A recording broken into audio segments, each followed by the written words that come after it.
Hey, and hello, everybody. This is Reverend Jody Susan Calhoun, and we are here live with Self Care. And today we have my friend Marcus Mitchell, and we are going to be talking about how to find your path and your purpose. And Marcus has a really transformational story. So I asked him when I met him, I said, "Hey, would you share?" Right? Because when we share our journeys, how we overcome our adversities, we help other people grow. And so he said, of course. And so if you are watching this on Instagram, Twitter, LinkedIn, or YouTube, and you have friends who like to watch it on Facebook, you can tell them that Facebook is down. So seems to be the thing lately. So, but I did post a YouTube channel there, and find us as you may, and share the show. And without further ado, let me bring on Marcus Mitchell. Hello. Hey, Jody. How are you? I am good. How are you? I'm good. I'm blessed. Yes, you are. So it's so funny. I don't know. As soon as I upgraded my StreamYard account, Facebook stopped working. Oh, So no. I'm not sure what that's all about, but it's okay. It's okay. Yeah, I mean, it doesn't stop anything from really happening. So, so Marcus, share with us how you found your path, how you, where you think that you became originally misguided, right? Because other Mm. people are misguided, right, on their path, like I was. I was misguided, right? I took pharmaceuticals for nearly 2 decades. And despite the fact that it made me gain 100 pounds. so, so we all get misguided, but you steered a new path, right? Yeah, absolutely.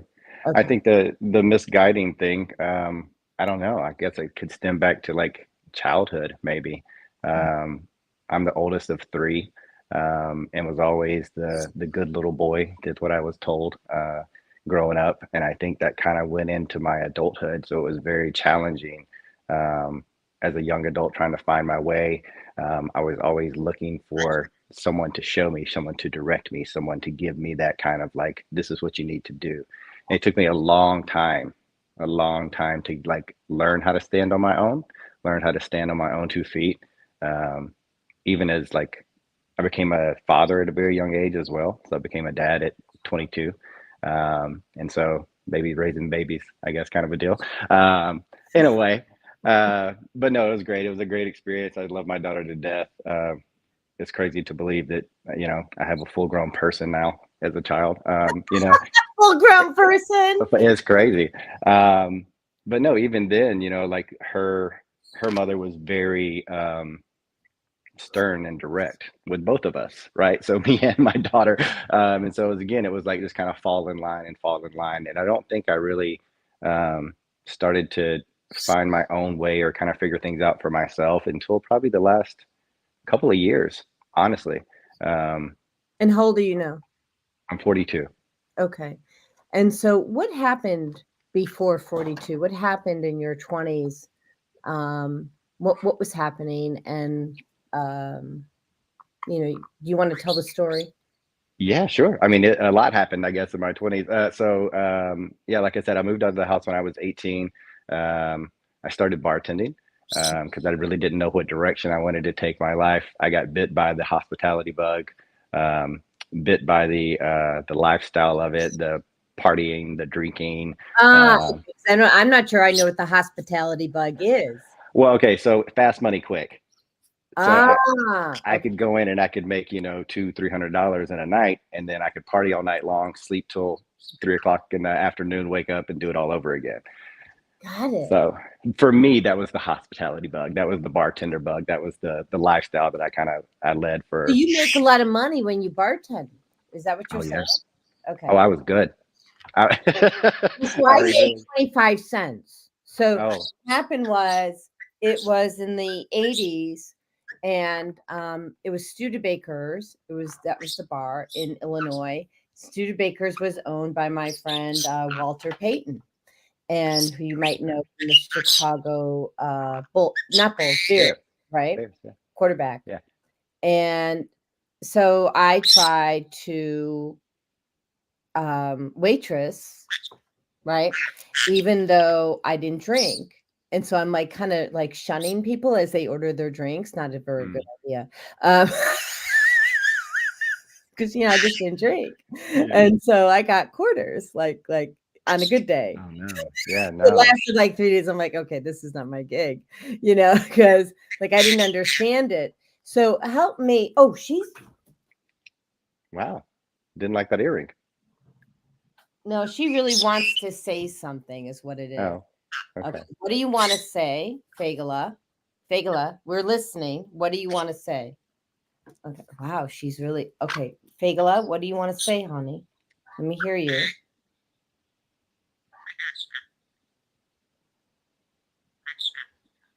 Got it.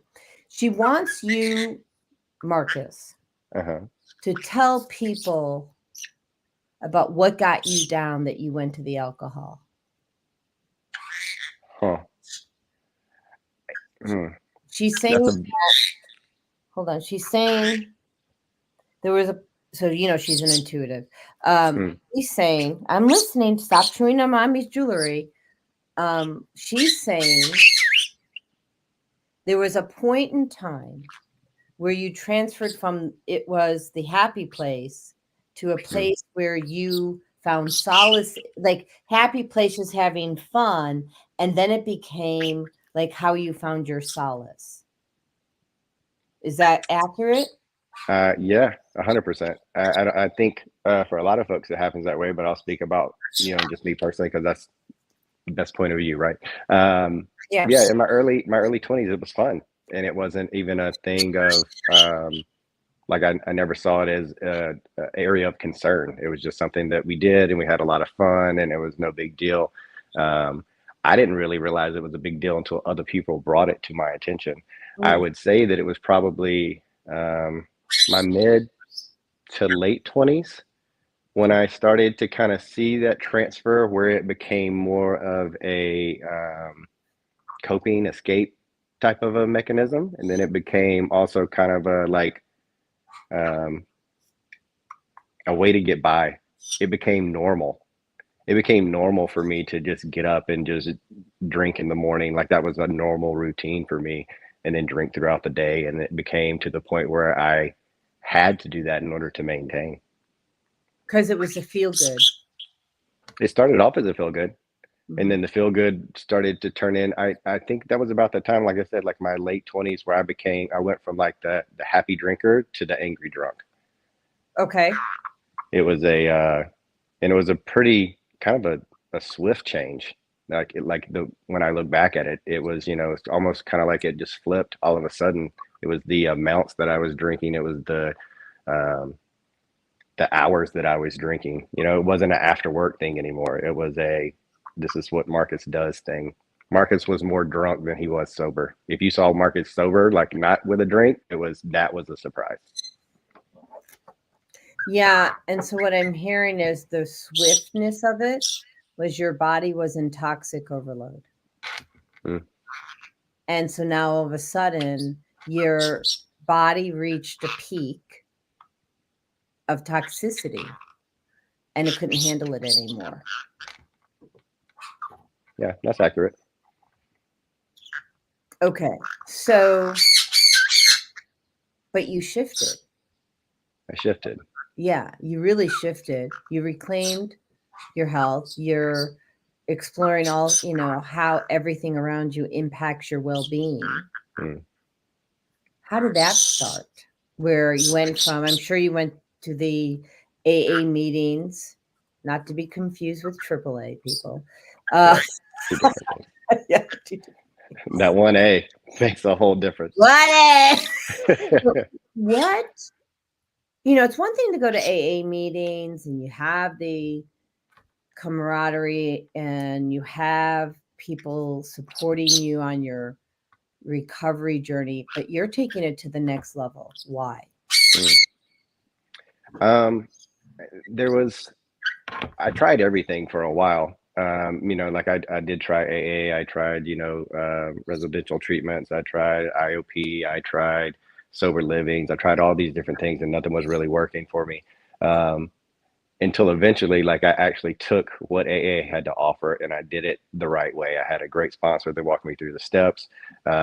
He was gentle but firm, something that I really needed.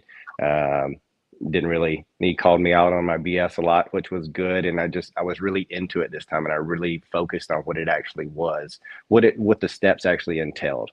But there was a piece of me that was looking for something more. Like in at the beginning of AA, there's that first step where we say that we're powerless over alcohol, which I was. Like I had burned my life to the ground time and time again and kept doing it. Next we have to make a decision to turn our will and our lives over to a higher power. So Mhm. it's like, okay, well, so I'm powerless over alcohol. Now you want me to give what power I think I do have away again. So where did my power lie? And I started to do a lot of research with this. Like I've always had an understanding that there's something bigger than me, right?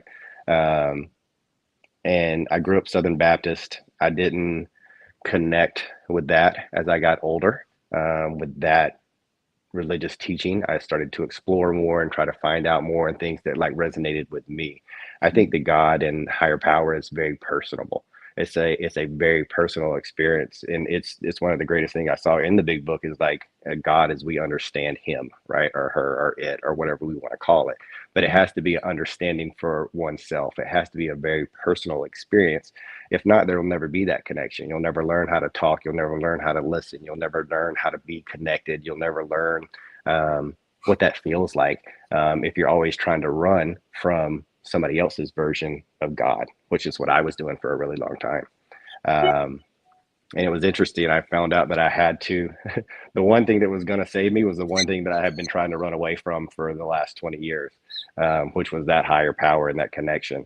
But I also felt that like my definition of higher power, spirit, source, God, universe, whatever we want to call it, it's for me, it's very circular.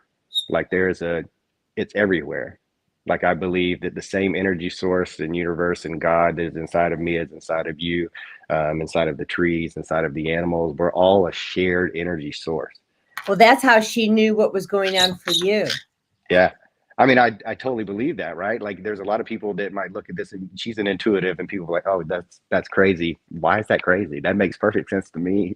I might not be able to hear it. I might not be tuned in that same way, but it makes sense to me because it makes sense to you and it makes sense to her and it makes sense to whoever it makes sense to, right? We're all trying to make sense of these things. And I Mhm. think the more compassion we could show to other people would make this life a whole lot better. Anyway, sorry, kind of getting sidetracked. So No, no, you're going in the right direction as far as I'm concerned. But yeah, so I was looking for something. I was like, if universe. So for lack of a better term, I have coined this. I call my higher power Gus. God, universe, spirit, and source. Gus. Oh, I love it. God, universe, spirit, source, sus. I'm like, I can't. Blah, blah, blah. We're I'm going back to still, the restaurants. I'm still in cruise mode. Oh, I'm Like still this jealous. for those who don't know, I think most people know by now. At least the people who follow me on Facebook or whatever. I just came back from my honeymoon, so we were uh, in mush brain mode. I call it Yeah. for a while. It was good. Well deserved. So that's awesome. Thank you. That's awesome. Yeah, it was better than anything I could have ever possibly imagined had I decided to have an agenda on it. I don't think I could have created that. Yeah. It was Cruises are awesome. Yeah. I mean, it was delightful. And it Good. was clean food and clean water, meaning toxic free. Nice. Yeah. Did you bring your kit?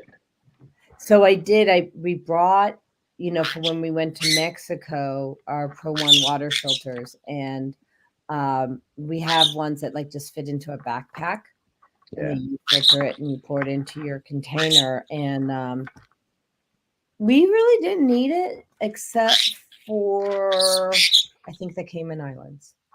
Okay. Yeah. Nice. You Well, know, very cool.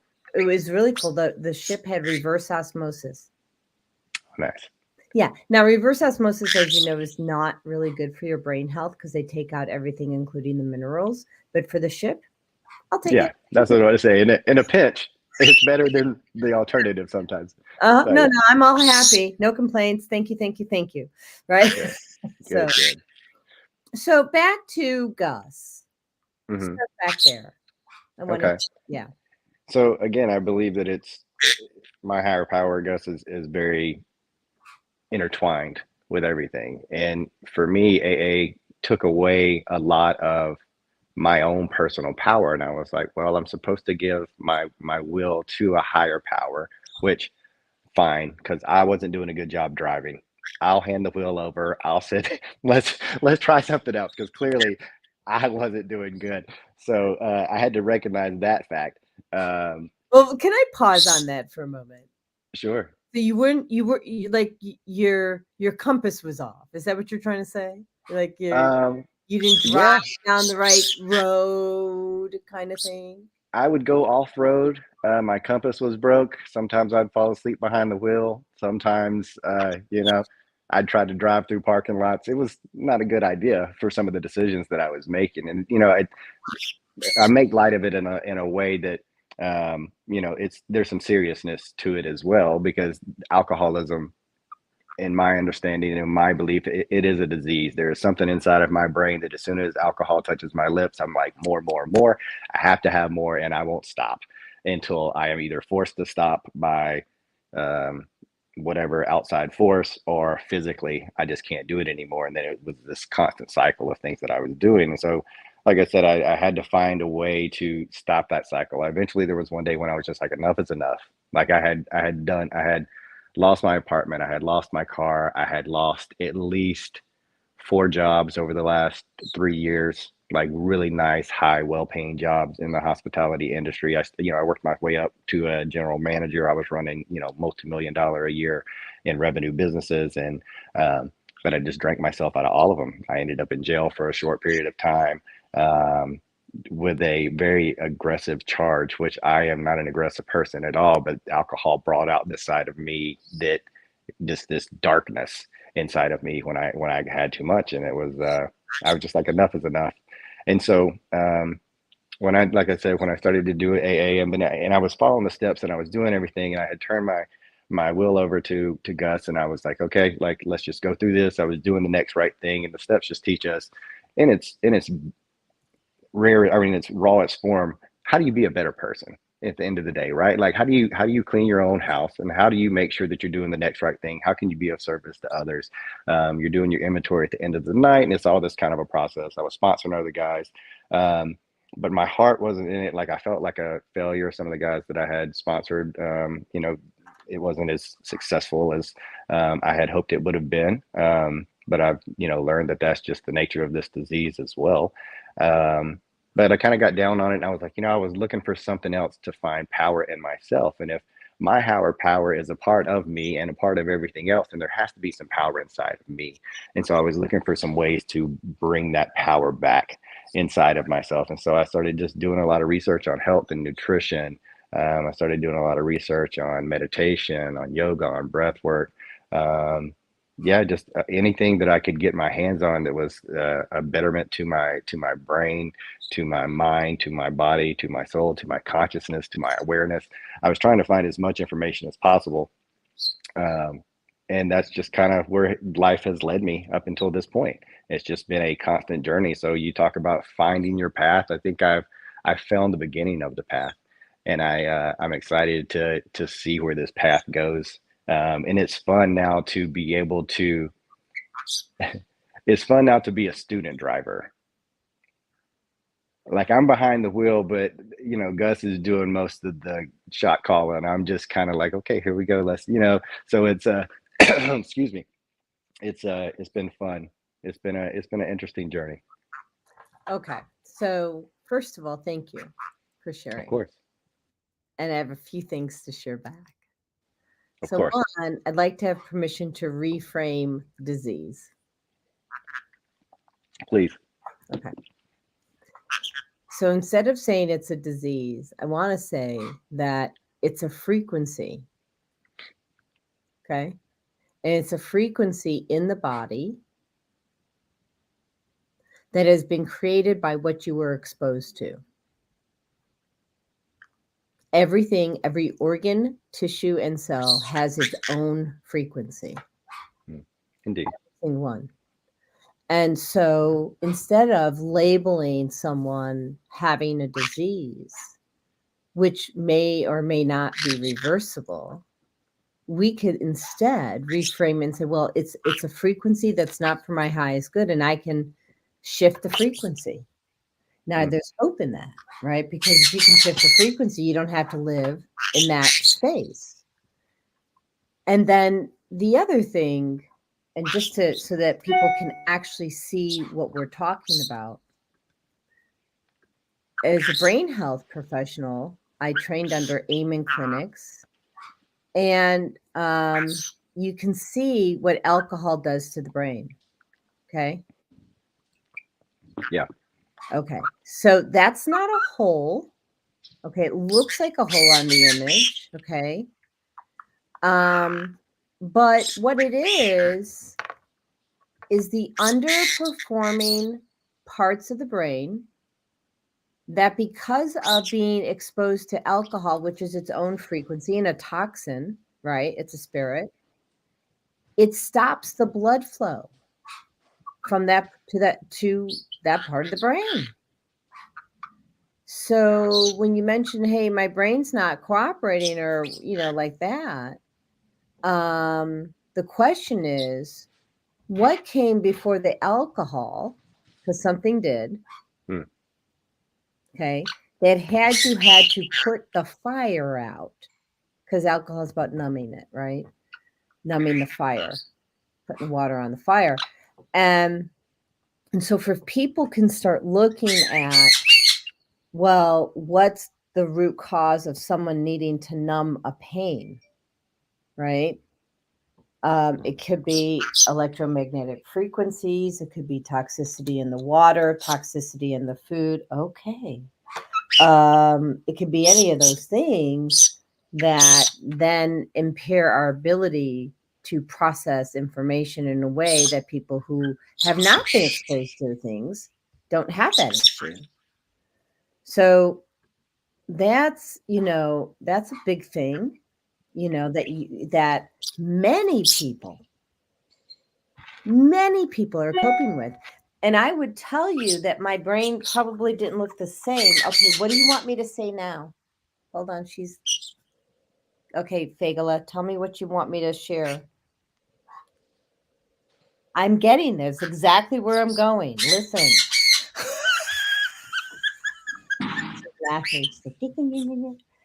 So I had the similar experience, right? I can't process. My brain is on fire. It's going really fast. They put me on pharmaceutical drugs. It's just another toxin. Oh, yeah. Right? And so my brain probably didn't look much different until it healed. By the way, you can heal all that. So anybody who has had a past with alcohol or drugs or any type of toxicity, you think, oh my goodness, I have holes in my brain, or I'm not getting blood flow to that area. Breathe. Yeah. It's completely reversible. Sugar. All right. Give me your beak. Thank you.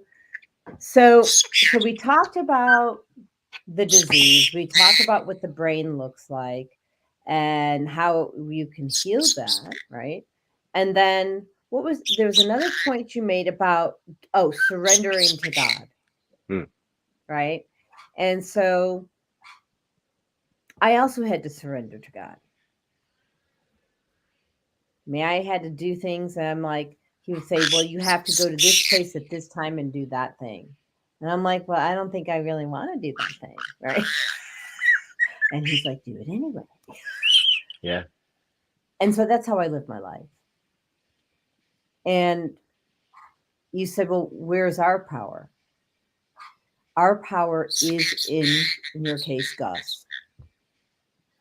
Well, Because it's interesting. Go ahead. Go ahead. Go ahead. I don't want to cut you off because I have a point. there's nothing more powerful than source energy, universal source energy. There's nothing more powerful. Hmm. And so when you give your power to somebody else, him, God, source, Jesus, whatever you want to call Yahweh, right? And let him drive the car, which, by the way, I used to have to pull over on the side of the road as well. Not because I was impaired by alcohol, but because I was impaired by the toxins in the food. Couldn't move. Mm. Put me in a catatonic state. And so I want people to know you were what deemed an alcoholic.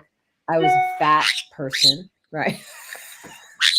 With bipolar disorder, supposedly, which I didn't have.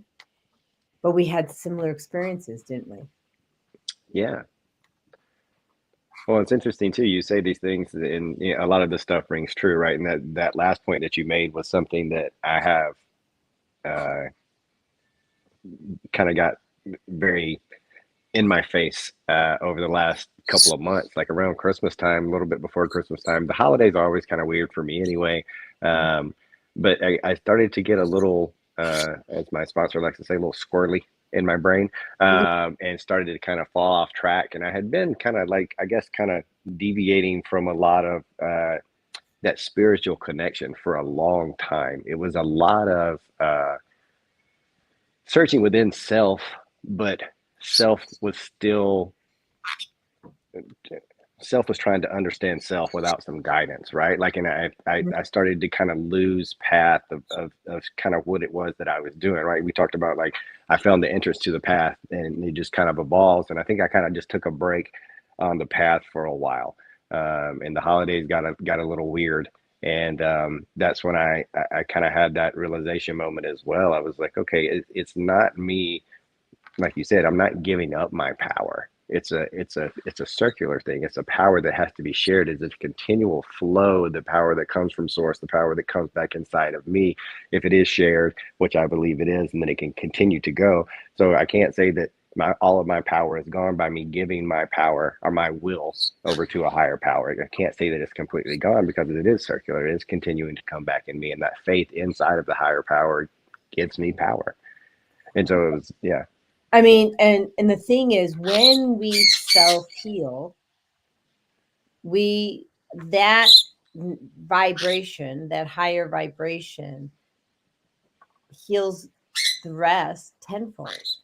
Hmm. Like it's magnified. I don't even have a word for it. It's magnified. Yeah. So we don't like you don't have to come over here and heal me, and I don't have to come over there and heal you. Hi, Tinkerbell. Okay, you're gonna come over here. He's flying around. So Tinkerbell, talk about overcoming adversity. Uh, Tinkerbell was not able to fly when I met her. All she does now is fly all over the house. Go That's girl. awesome. That's awesome. So when we heal ourselves and stop worrying about fixing others, the others fix themselves. True. Yeah, because Very it's true. our charge, right? It's really not our charge. And that doesn't mean that you can't be a guide to somebody. It just means that they have to ask for the help, number one, or you do it for a living, right? Like I do. So that's another ask. That's getting paid for what you do. Kind of like that. And so what have you so you've been exploring I thought it was interesting because I didn't start on that first, but like one of the things about living toxic free that you chose was to look at your clothing. Tell people about that. Yeah, so that was a daunting kind of experience. So I was always I've always loved clothes in very bright colors and like Mhm. shoes and hats and all. I mean, I've always been this way, even as a child. Like my dad always thought that there was something wrong with me because like here's my pink shirt, like I love it. He was like, mm. But I love it. So I had a closet full of clothes, and then I just really started to look at things, and I started to think about, okay, all the stuff that we're putting inside of our body with food and water. Um, Even like my colognes and my lotions and my soaps and detergents. Then I was like, well, what about all the clothes that I'm wearing? All my stuff was made from synthetic fibers. And then I started to really dig and dive into the fact that not only is that bad for my body, my skin, is horrible for the planet, the way that these things are made, and especially a lot of the fast fashion. I was doing a lot of shopping on those websites and, getting amazing deals on 50 shirts, but like, I'd only wear like one, and like, okay, well, what's the point of having all these clothes? And then I looked at, it was a lot of, I looked at that as a kind of an issue too, like maybe me trying to fill a hole inside with all this different clothing. But anyway, I decided that I was just going to go with anything that's on my body should come from the earth. And so that's just kind of what I did. So I just got rid of my whole closet and I just started from scratch, like from socks all the way up to the top. And so it was a pretty, like, even my shoes, I got rid of shoes. I donated them, so as much as possible to some places that I think are close to my heart. But yeah, I just kind of started from scratch. And so if it's, I try to get everything from like certified B corporations. I try to make sure that everything is organic cotton or bamboo or if it's like an animal fiber, like a wool or something like that, cotton, plant fibers. I just try to stick with anything from the earth because it just makes sense. And I think for a long time I was just kind of blinded by bright colors and Well, pretty things. and I'm doing the best I can with that part too. I mean, where I started was with my underwear. Yeah. I bought all organic underwear. I'm like, protect your hoochie, right? you Oh know, yeah. and so I was buying from Pact, PACT, Yeah. and then recently, as in like probably just 2 weeks ago, or 3 weeks ago. Yeah, because it was like a week or so before I left for my honeymoon. Um, I found Costco. They have organic Mm, underwear. I'm like, and it's cheaper. Okay, you're doing it again. really? Alright. What is it that you would like to say now?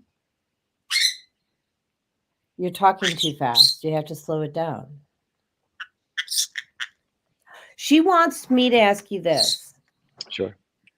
When you got rid of the toxicity, meaning toxic food, toxic water, toxic clothing, how does it make you feel? How does your brain feel? How does your heart Mm. feel? How does your body feel? Clear and flowing. It seems like we talked about I think for a long time people thought that, or my understanding too, was like the body is like energy, electrical impulses kind of going all over. And like you said, we're learning more that it's about frequency.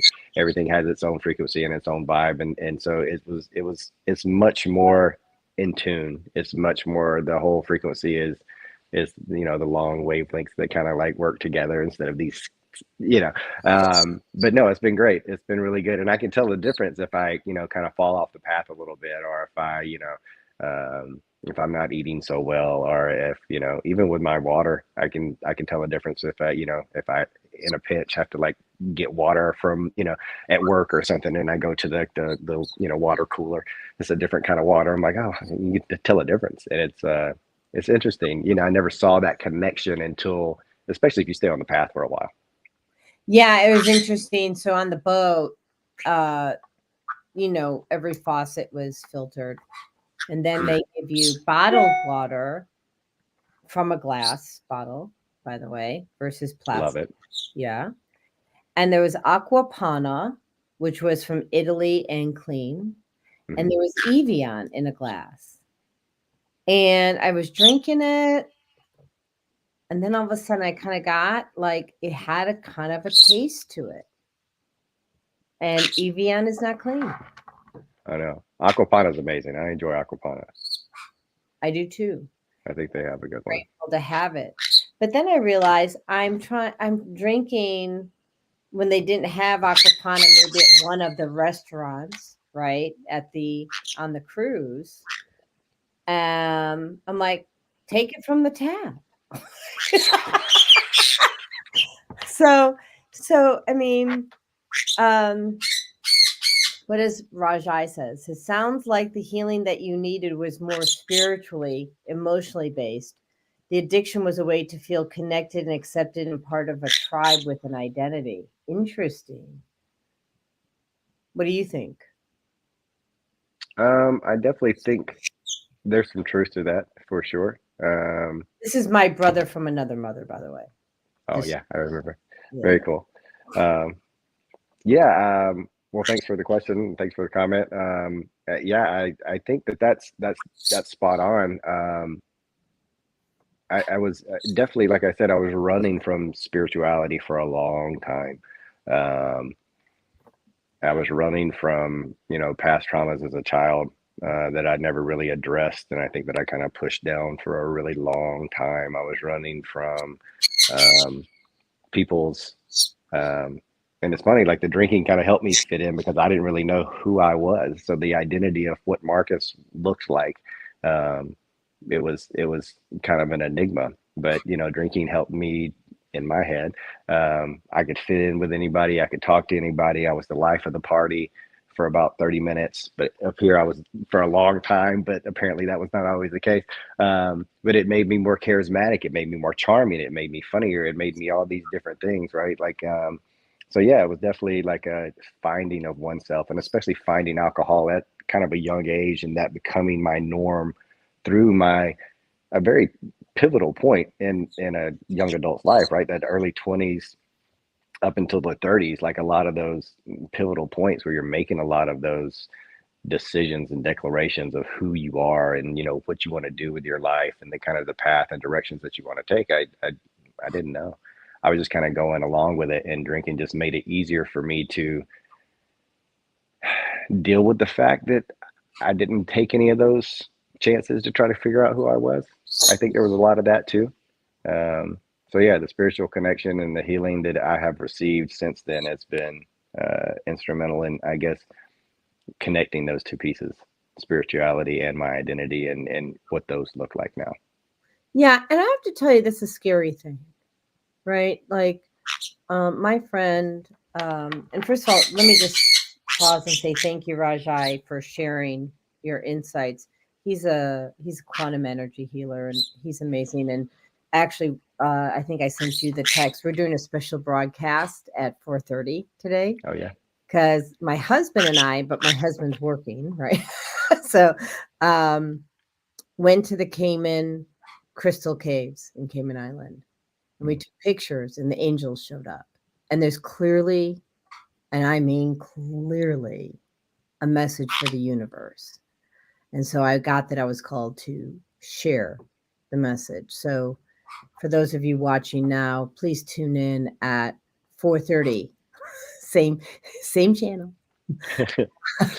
um because Rajai is going to join me because he's a really good interpreter as well as my husband. But like I said, my husband's working. Um, he's a really good interpreter of the lights that we saw Mm. because there's lights and there are messages there. So, Yeah, I love that. so, but my girlfriend, Michelle Froch, the rock star coach, she was a highly successful realtor making a lot of money. And God said, yeah, you're just going to do your intuitive thing now in your music. Mm. And she's like, eh, okay. you know, and she's like wondering where her money's coming from. And so, um, I have to turn off my put on do not disturb because there was a text message coming through and that's distracting for me. But anyways, I've witnessed her in the last, even just, I've only known her for 2 years because I moved here, met her, and then she like basically became my closest friend here. Um, but have witnessed her stepping into her power, and there's fear involved, right? And Mm, more importantly, there's letting go of the fear. And when we let go of the fear and really know that God's got our back, like if we follow what he tells us to do and we understand that he's got our back, it's funny where the money comes in from. mm, Check shows up in the mail. Get a new client out of nowhere. I mean, it's crazy. And he's never let me down, and he doesn't let her down either. And so I will just say that if surrendering to a higher power gives you fear, consider what not surrendering to the higher power would really do. indeed. Mm-hmm. Consider Yeah. the alternative. It's kind of like someone who, like my age, I just turned 60. He goes, oh, yeah, I turned 60. Ugh, I can't believe I turned 60. And I'm like, think of the alternative. If you don't turn 60, you're being buried. Yeah. Right? Agreed. Agreed. People say that to me all the time. Like, Marcus, why are you in such a good mood all the time? I'm like, what's the alternative? Like, I think happy is a little better than not happy. So let's be Right. there. Yeah, Let's yeah. stay there. So, what advice would you give to somebody who's trying Mm, to find their way out of whatever addiction it is? It could be alcohol, it could be me, like I was addicted to sugar, right? I have people who are addicted to food and are obese. I have people who are addicted to a behavior, could be a sexual behavior, right? And that's not serving them either. It doesn't matter, right? What it is. But what is it that you recommend or tell people on how do they find their path so they can live on purpose in their lives? mm. I think the biggest thing is that first step is like admitting it or recognizing it, that there is an issue here, right? That you recognize that this is not for your greater good. Um, and if you can be honest with yourself and like really truly honest and like look yourself in the mirror and like look in the depths of who you are as a person and say, okay, this is probably not ideal for my life, for my journey. Uh-oh. That's um, a catch. Sorry. good catch. No, you did Almost great. racing across the screen. I'm going to put that little claw on the other computer, closing off Podbean. So I'm like, Yeah. But I think that's the first thing that anybody has to do before they can start taking any kind of steps. And I honestly, like after that, it is that finding a connection with whatever you deem to be your higher power, understanding that there is something out there bigger than all of us, and it doesn't have to necessarily make sense. The point is the recognition of it, and then trying to find that connection with that source, with that universal energy, spirit, whatever you want to call it. Like I said, for me, it's Gus. It took me a long time to introduce myself formally to Gus in a way. But it was interesting. I've been, like I said, trying to get reconnected and trying to do all of these things. And one day I was just in the shower and it just like, it came to me like nothing I'd ever experienced before. Like I heard it, it was audio, it was visual, like in my head, it was just like Gus. I was like, okay, that's what we'll call you. That is nice to meet you. And like ever since then, the connection and the communication, the flow has been good. And I think we have to be still enough to be able to listen, and we have to just continue to practice that. Like it's getting to know um that entity, that spirit, that energy in a way, because it's always there. It's just about us being um, smart, humble, open enough to be able to practice the communication. Um, your connection with your God, and I know you Jesus, and it's amazing. And so I practice more and more to try to be able to hear that way, right? So that I can just hear and wrap it off. And it's every day kind of a thing, but that's why it's practice and that's why we continue. But that's like my biggest thing. If anybody is like actually struggling with something, just recognizing the struggle, recognizing that it's not for your greater good, recognizing that you're bigger and better than what it is that you're currently going through, and finding a solution to it, and having enough guts to be like, okay, I may need some help with this, and that's okay.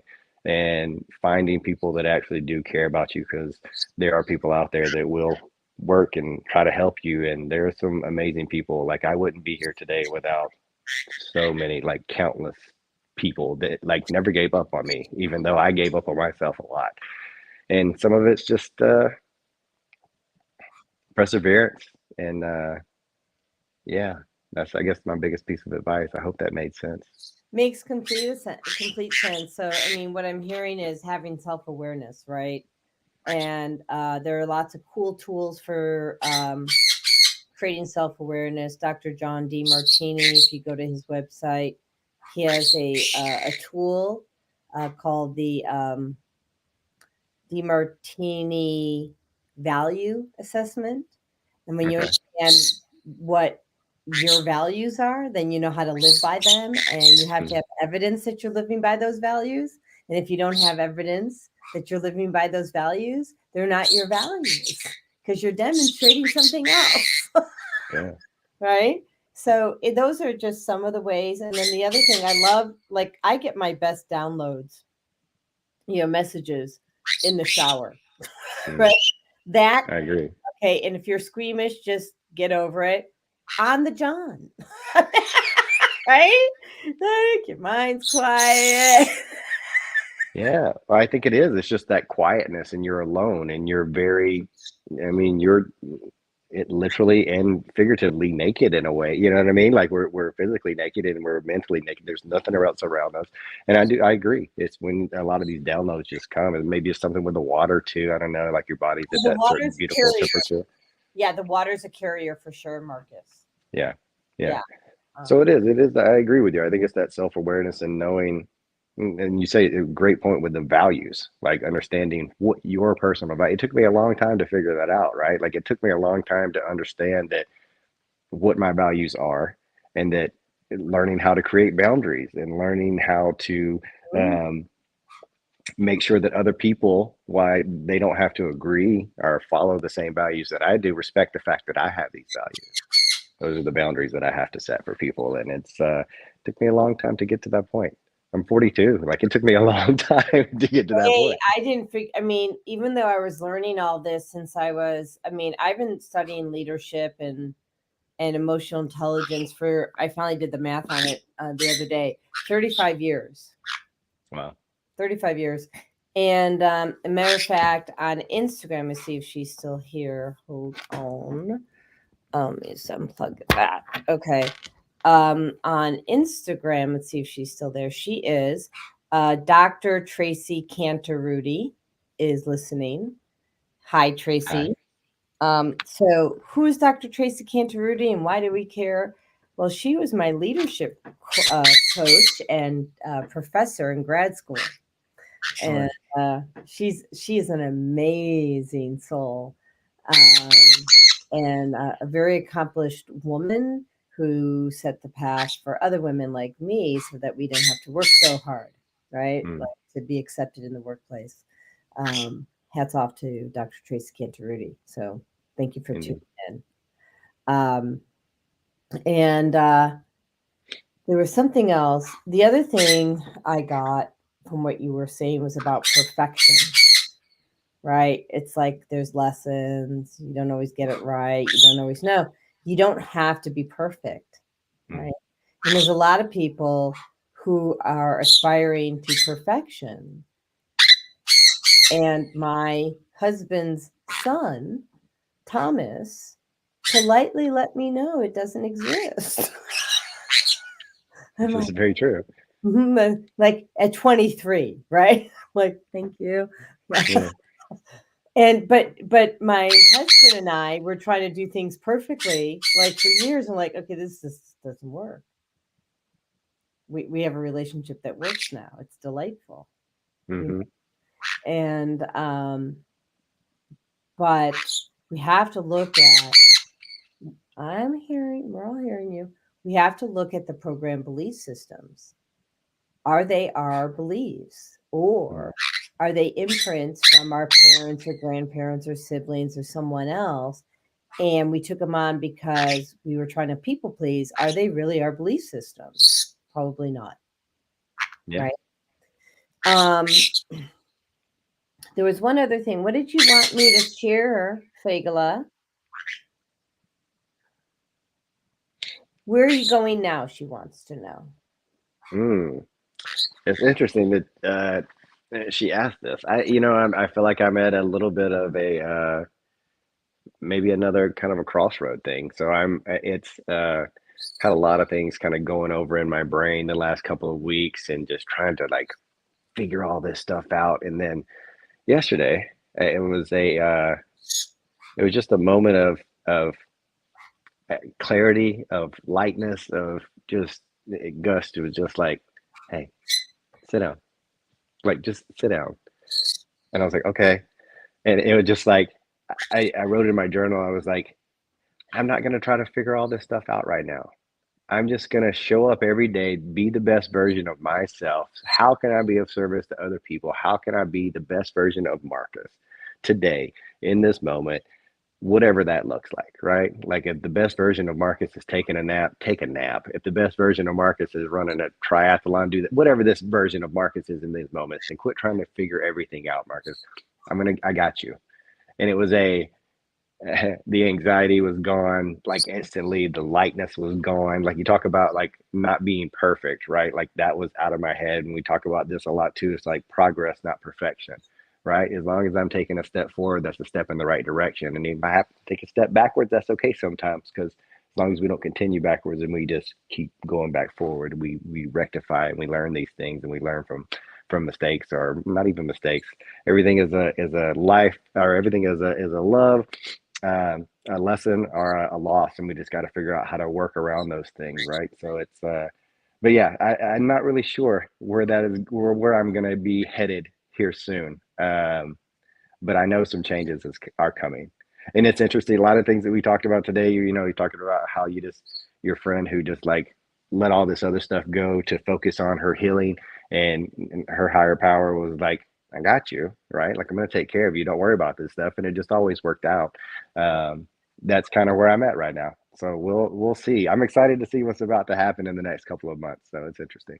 Yeah, I mean, and you bring up a really good point about being the best version of yourself. When you look at is it David Hawkins? We just lost Marcus for a minute.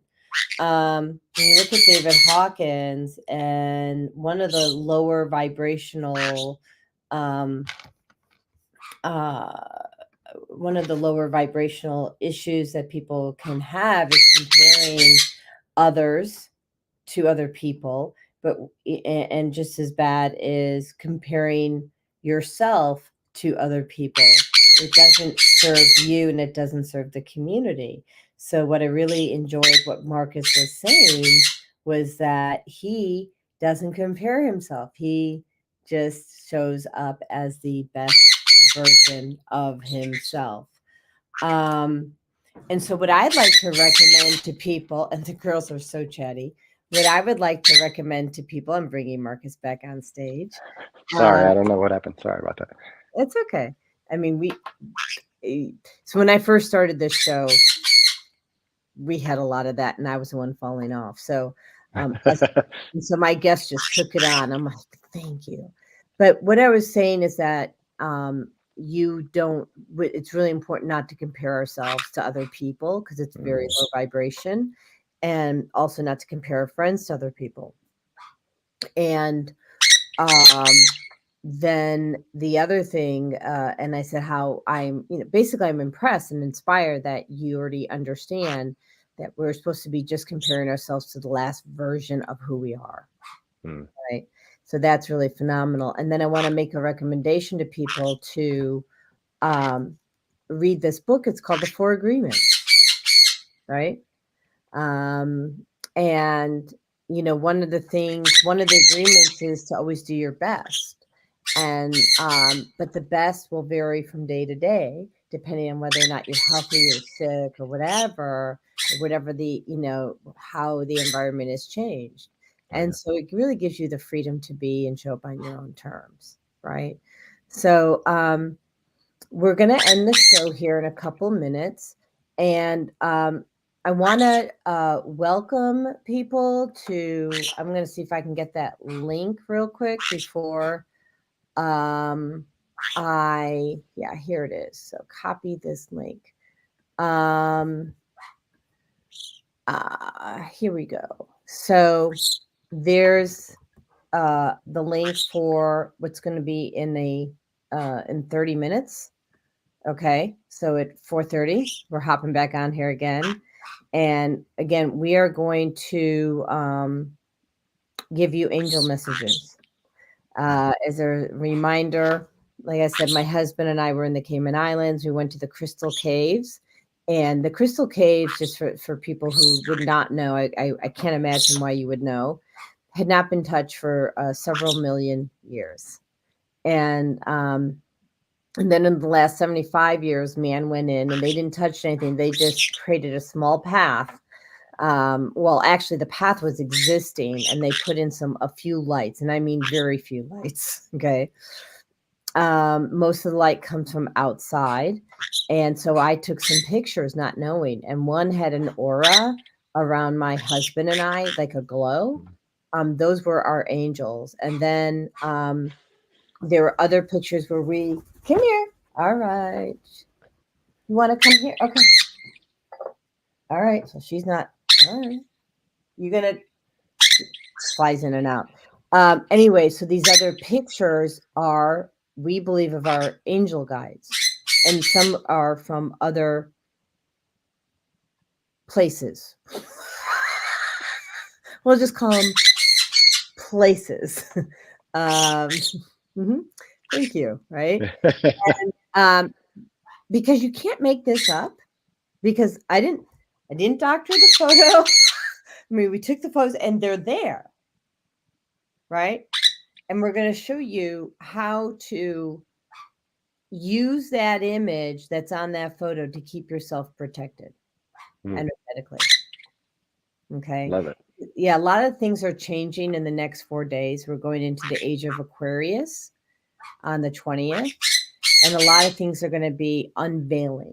And so this message from our angels is specifically about that, like what's going to be, not so much what's going to be happening, but how do you support yourself while this is happening.